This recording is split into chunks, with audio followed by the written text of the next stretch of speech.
Bienvenidos todos al servicio dominical de los unitarios universalistas de San Miguel de Allende. Welcome everyone to this Sunday service of the Unitarian Universalist Fellowship of San Miguel de Allende. We are glad to be together. Estamos contentos de estar juntos. Este es un lugar donde podemos traer todo nuestro ser y ser aceptados tal como somos, con amor y amistad.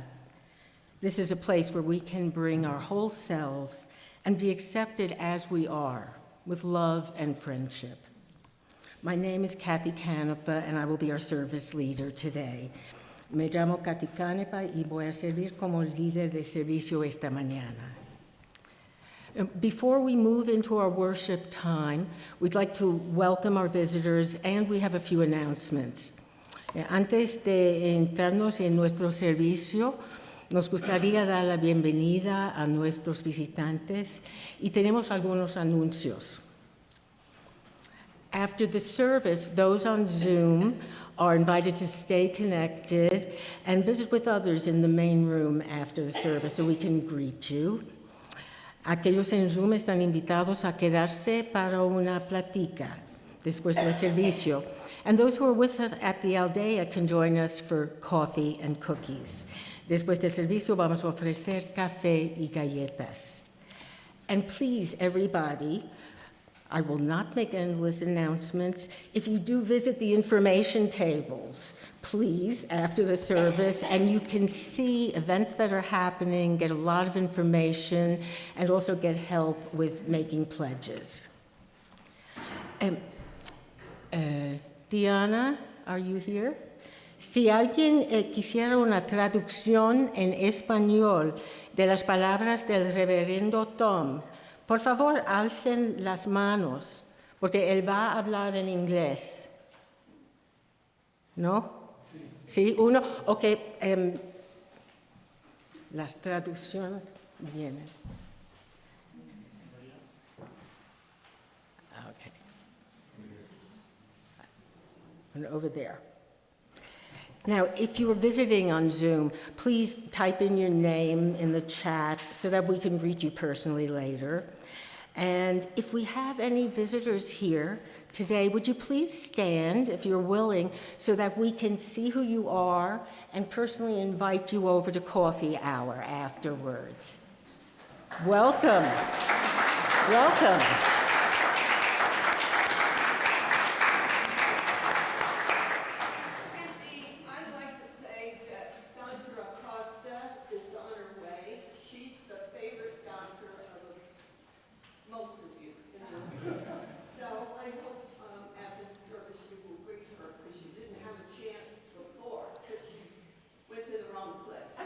Okay.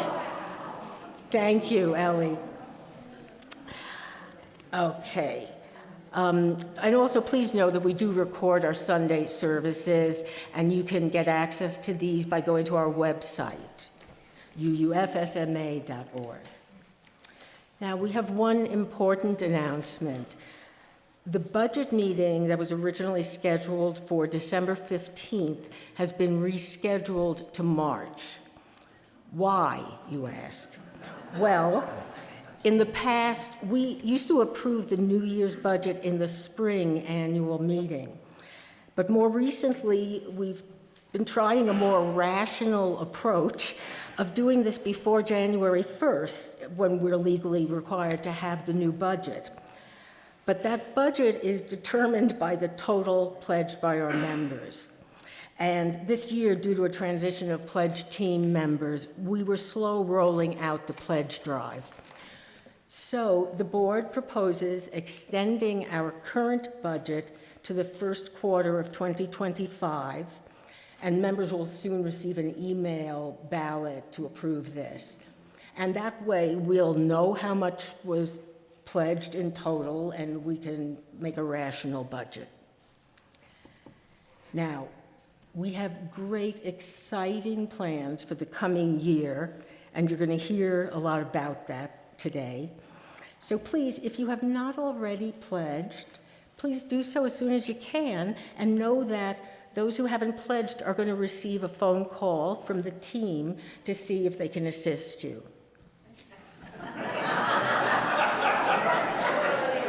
And after service, go to the waving woman. Now we begin.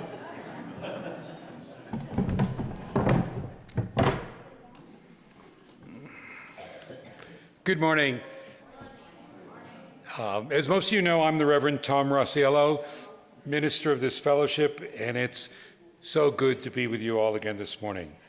You know, last Tuesday, it was really wonderful to have so many of you come to the interfaith service where we acknowledged and celebrated the universal spiritual practice of giving thanks.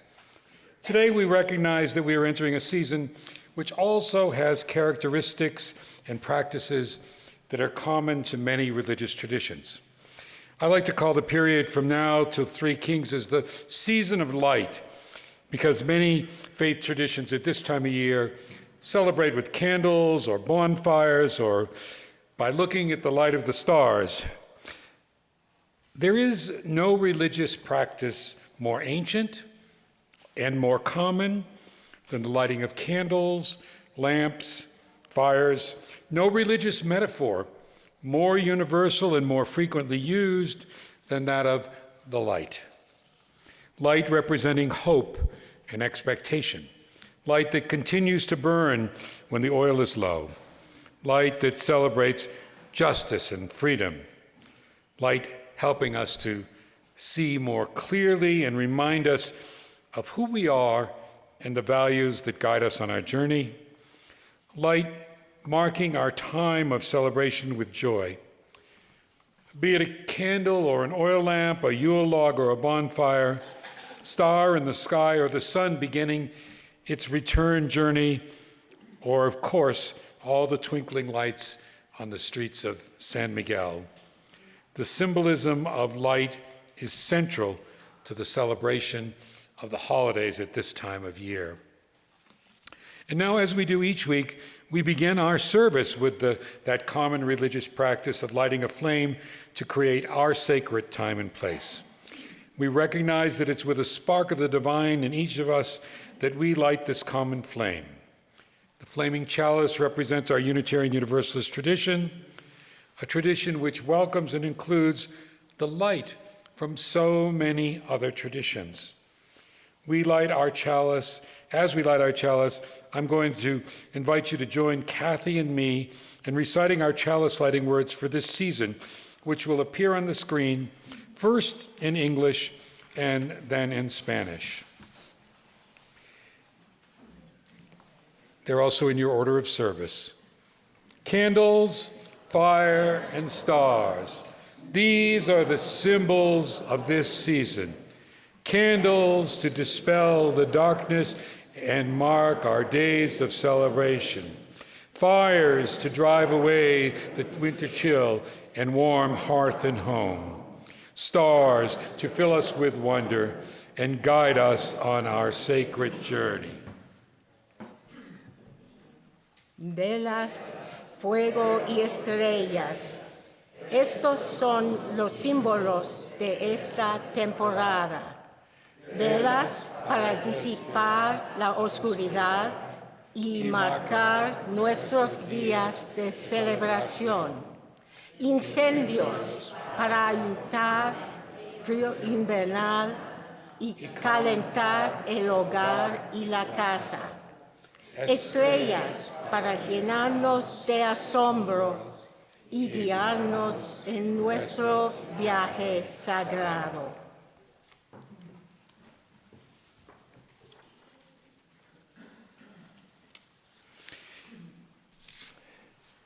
In ancient times, candles were mounted on a wagon wheel with evergreens decorating them. They were lit during the dark weeks leading up to the winter solstice, when the return of the light was celebrated. Christians adopted the similar tradition of lighting candles on a wheel during the 4 weeks leading up to Christmas, celebrating the light that Jesus brought into the world. En la antigüedad, las velas se montaban sobre ruedas de carreta, decoradas con hoja de perenne.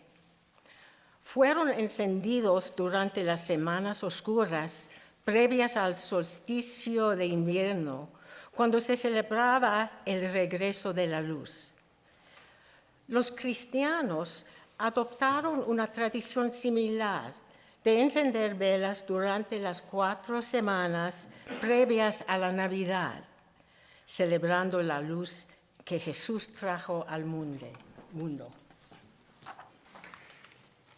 Each of the candles on the Advent wreath represents one of the messages of the Advent season. There are 3 purple candles and 1 pink, and this is the first Sunday of Advent. Cathy will now light the first purple candle for hope.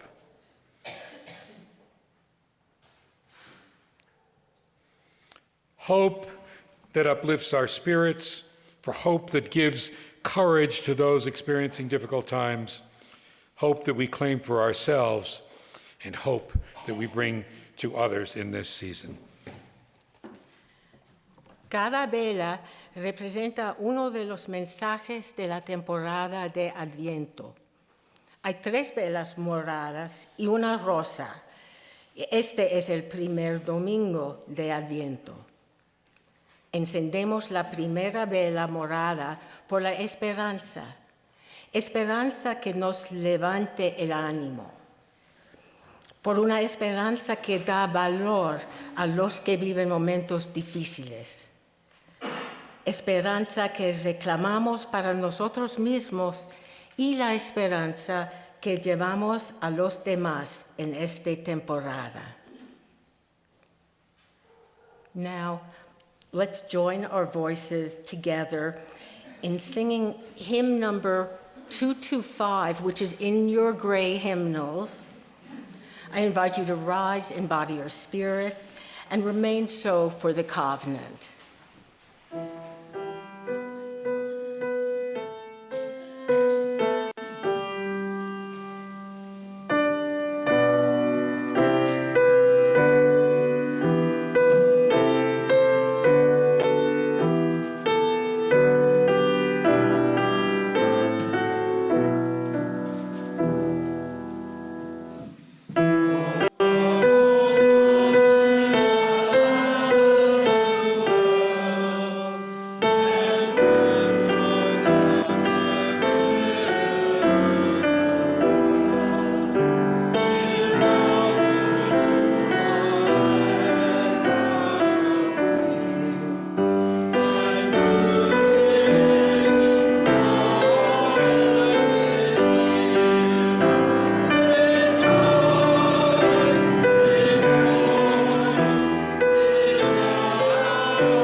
please remain standing as Sebastián and maybe Jerome come to the podium. Okay, it's Sebastián and me. Yeah. He can do both. Please join together in reciting this fellowship's unique covenant. This is our promise that we aspire to, of how to be in relation to each other in the larger world, first in English and then in Spanish. We respect the interdependent web of life and work for a just and peaceful world. We encourage the search for truth and meaning, strive for compassionate relationships, and seek values that will benefit our lives and the lives of others. This is our covenant. Respetamos todos los estilos de vida dentro de su red interdependiente y trabajamos por un mundo justo y pacífico. Alentamos la búsqueda de la verdad y la comprensión total.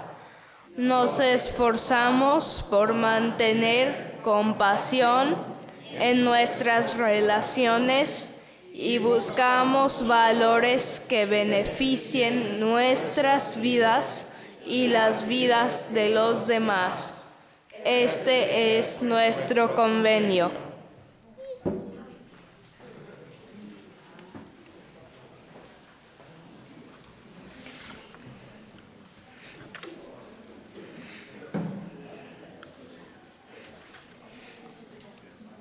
This congregation strives to always be a caring community. We're here for each other in good times and in difficult times. If at any time you need the assistance of a minister or help from our care team, please let us know. Information on how to contact us is on the website UUFSMA.org. Now, each week in our service, we share the significant joys, sorrows, and concerns of members and friends. And when we do, we light a candle indicating that that person or that prayer or that thought is held in all of our hearts this morning. If you wish to have a joy, sorrow, or concern shared in an upcoming service, please email it to me during the week. If you are on Zoom, you can type it into chat now. If you are here in the room, when you enter in the future, you can write it on an index card that the ushers have. And we have quite a few joys, so what a great place to start. Okay, we have a joy that I believe she's on Zoom. Cathy Reel turns 81 years old today. And she says she thought that being this age would feel a lot older than it does. We have a joy that 34 UUs came together at a local restaurant for a Thanksgiving meal organized by Pam Silva, and all enjoyed the holiday together. And it was a joy for many of you who pointed this out to see how well represented we were in every way, from readers to musicians to ushers to bakers to attendees at the Interfaith Thanksgiving service.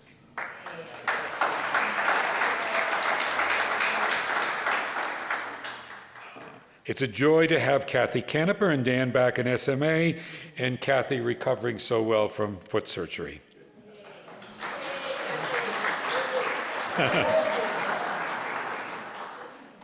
And it's a joy to have several of our UUs who've been going through health challenges doing much better, back in good health. So to all those who've gone through a period and now doing better, we light this candle.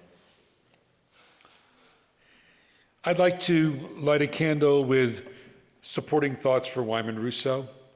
Wyman is in the process of moving into Sophie's place where he can get the care he needs. And making that move, of course, is challenging, but members of our community have been there helping him in every way. So it's a candle of support for Wyman and gratitude for many members of our community who have been helping. Diego? Any? None on Zoom this morning. Our concerns, of course, are not limited to just our members and friends here. We light our blue and yellow candle again for all those suffering because of the effects of the unjust and unprovoked war in the Ukraine. And we light our other candle for the wars in the Middle East, the lost lives, those displaced and suffering. We pray that the ceasefire with Lebanon will hold, or that ceasefires throughout the Middle East will take place so that we can have a release of all hostages and a path to peace which recognizes the equal dignity of every person. Finally, we light a candle for all those joys, sorrows, and concerns that are unspoken this morning. And I invite you to take a moment to hold them all, spoken and unspoken, in your heart. We pray that we have the courage to honestly address our own challenges and seek the help we need when we need it.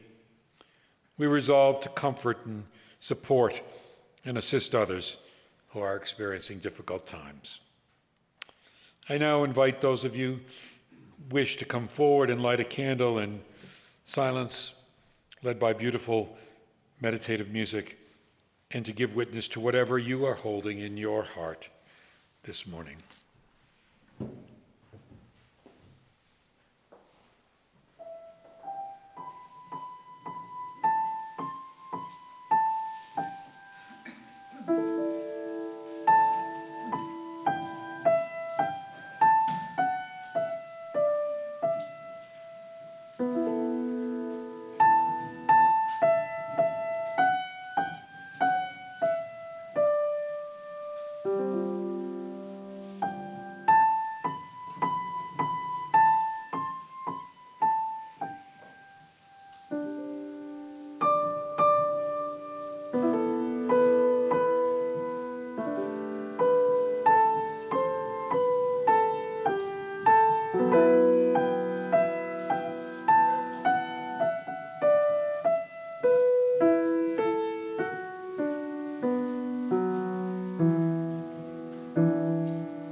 Thank you, Paula, for that beautifully meditative piece. A familiar 9th century tune, believe it or not, for the Advent season. You know, although the title of this sermon is Great Expectation, and yes, it's borrowed from the great Unitarian novelist Charles Dickens, this is not a sermon based on the 19th century story of an orphan boy. In a couple of weeks, you're going to hear from Dickens, but this sermon is based on a much older stories, ancient stories told in different traditions and in different ways, but also stories of our own time and from our own lives. Stories of waiting with great expectation for something to happen. Waiting with a kind of expectation that makes us ready to seize the moment when it arrives. Today's the first Sunday of Advent. We know that in the Jewish and Christian traditions, the Advent story begins thousands of years before the birth of Jesus. It's embedded in the history of the Jewish people's sufferings of injustice and exile. So often throughout history, the Jewish people were oppressed, yet they continuously lived their lives with not just a sense of hope that things might get better, but with a real expectation that one of great King David's line would be born, who would do what was right and just and bring peace and security. The Hebrew prophets foretold this coming time and time again. It was not just a hopeful thought that maybe it would happen, but it was an expectation. Surely they thought a great and powerful king would come, yet somehow some Jews found that the messianic expectation to be fulfilled in the humble birth of a peasant child who grew to teach a simple message of love and acceptance and peace. And that birth is, of course, celebrated each Christmas. But in this season, leading up to Christmas, in the lighting of the Advent wreath, in the lighting of Hanukkah candles, which we'll do later this month, in the solstice bonfires of our pagan forebears, we acknowledge something else, something very different. We acknowledge the important role that waiting for something wonderful to happen with great expectation has in our lives. You know, Advent is not really about what might have happened thousands of years ago. It's about now. We observe Advent as a season, but really it's a way of living your life. Not an easy way for most of us. Waiting is never easy, but waiting with expectation that has focus. There is something worth waiting for. The waiting is fueled by hope, but it's more than hope. It's the opposite of living a life afraid of what is to come. It's also a reminder that wherever we are in life, whatever age, no matter how difficult our present situation, no matter how down we are feeling, and even to our very last days, we can live our lives with a sense of anticipation, of expectation of some good that is yet to come. Advent is not a practice of just waiting. More than that, it's about being ready for that great expectation to become a reality. Let me dig into the biblical stories, if you allow me, just a bit more. You know, beyond the great expectation message of the Hebrew prophets, there's another great expectation story from the Christian gospel that is shared in this season as well. It's the story of two women, Mary, a poor peasant girl, and her cousin Elizabeth. At this time in the community where they lived, where these two women lived, they were under Roman occupation. Now, Jewish men were at best held in a second-class position, but Jewish women much lower than that. Now, Mary goes to visit her cousin Elizabeth, I actually suspect Mary's journey to Elizabeth's home in the hills of town of Judea may have been illegal, because at that time there were severe restrictions on the right of Jewish women to travel at all. The biblical story actually tells us that she traveled in haste, probably for that very reason. She did make it to Elizabeth's home safely. What a strange pair they are. Both have little reason for having great expectation in their current situations. Elizabeth, a woman well beyond the usual age of childbearing, is pregnant. At her age, surely this promises to be a difficult, even life-threatening pregnancy. Perhaps she's even too old to live long enough to raise a child. She's a woman to be pitied. And visiting her is teenage cousin Mary, pregnant and unmarried. At the time, a serious and dangerous position to be in. At best, a position of humiliation. At worst, a situation calling for expulsion from the community or even death. What kind of great expectation is there for her or her child, for these two women? These women were to come together at all, you would think it would be to commiserate or to hide from society. But that's not what the story goes on to say. Instead, the story is one about waiting with great expectation. These women somehow see beyond their immediate situation. They recognize that they are both pregnant with a promise for the future. And Mary is to give birth to Jesus, and Elizabeth to John the Baptist. Stories of great expectation are told in many cultures at this time of year. The celebration of the winter solstice, of Hanukkah, are stories of people with great expectations, expectations that keep them going, that prevent fear or disappointment, even despair, from taking over their lives. They wait with an eye towards what's on the horizon. You know, there are Advent stories everywhere if we choose to look. When I was a child, my maternal grandparents were very important in my life. I spent a great deal of time with them. But every year, just after Christmas, they would pack the big gray Oldsmobile and head for Florida. They would not return until the week before Easter. During the time they were away, they would send me cards and letters, sometimes even with little gifts. My grandmother was a teacher and took advantage of every opportunity, every teachable moment. Long handwritten letters would come every few days. Sometimes they'd contain an interesting seashell or a bit of Spanish moss or some other treasure. And the letter would teach all that this child of 9 or 10 would ever want to know about the treasure inside. The letters would always end with some sort of a countdown. We'll see you in 3 months. We'll see you in 8 weeks. We'll see you next week. Those letters that I would run to the post box to get and open were like an Advent calendar, where each day you're opening a little door with a surprise, but also it's a countdown to the big day.